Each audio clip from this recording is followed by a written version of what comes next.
Sourire Olivier Saurin, décontracté aux alentours de 20h, et il va avoir largement le temps de s'adapter à sa nouvelle défense, car il ne se passe strictement rien pendant 30 minutes jusqu'à cet enchaînement, contrôle de la poitrine et frappe enchaînée de Chéroux. Le premier frisson du match dans un froid polaire pour Auxerre. Auxerre sans Nicolas est blessé, Pironi sur le banc et avec Gélène seul devant ce soir. Et puis 35e minute, choix tactique de Claude Puel qui décide de sortir Odi Mwenche, peu en vue, mal servi dans cette première période, remplacé par Youla.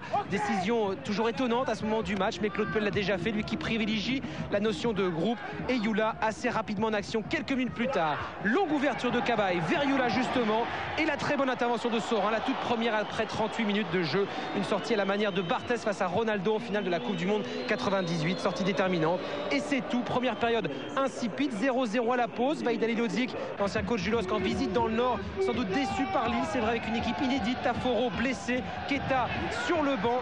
Seconde période beaucoup plus animée, avec ici cette tête de Youla qui frôle le poteau, l'occasion la plus dangereuse du LOSC. Lille qui, on le rappelle, n'a plus gagné depuis 3 semaines, qui presse beaucoup plus haut. Attention là, ce ballon de Thomas vers Kaboul pris de vitesse par Youla, et le duel remporté par le buteur guinéen. Saurin battu, Lille ouvre la marque à la 51e minute. C'est un cliché, mais on est obligé d'apprécier le changement de joueur judicieux de Claude Puel, la très bonne entrée en jeu de Youla, et surtout quelle erreur de Kaboul qui tergiverse. Youla plus rapide, inscrit son 2e but de la saison, le 2e face à Olivier Saurin. Il avait déjà marqué face à Nancy il y a 3 semaines. Voilà pour le clin d'œil.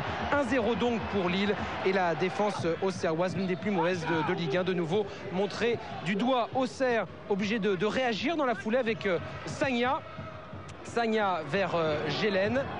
Gélène trop seul ce soir devant, qui aperçoit Bas vers Akale qui frappe anodine mais qui trompe Maliki. Égalisation auxerroise 4 minutes plus tard. Auxerre qui n'a pas eu le temps de douter, et on va mieux comprendre ce but avec les ralentis, car la frappe d'Akale est déviée par Lichtsteiner. Ce ballon ensuite qui tape le poteau. Akale, le meilleur buteur auxerrois grâce à son 5e but en championnat, relance la GIA à la 55e minute. Un but partout. Le point rageur de Jean Fernandez, qui cherche toujours à s'éloigner de la zone de relégation, mais qui redoute la fin de match du LOSC. Corner pour le LOSC, tête de Makoun, c'est sur la transversale, le retourné de Bodmer ensuite. Gros coup de chaud sur le but auxerrois, avec toujours cette détente verticale étonnante de Makoun et son mètre 72. Makoun devant Kader Keita qui a fait son entrée en jeu. Une fin de match, vous allez le voir, très chaude à Villeneuve d'Ascq, avec des occasions de part et d'autre, à l'image de celle-ci. Corner pour Auxerre, corner tiré par le jeune qui vient d'entrer en jeu. C'est renvoyé dans l'axe sur Chéroux qui frappe. La tête de Gélène et la parade de Maliki sur sa ligne. Gélène muselé jusqu'à maintenant, enfin dangereux. Admirez surtout le réflexe de Grégory Maliki. Toujours un but partout, et de nouveau Auxerre qui pousse avec le contre favorable pour Pedretti. Le jeune, l'appel en profondeur de Gélène, la mauvaise sortie de Maliki. Gélène est passé, et ce ballon qui passe tranquillement devant le but des étreintés de Lille.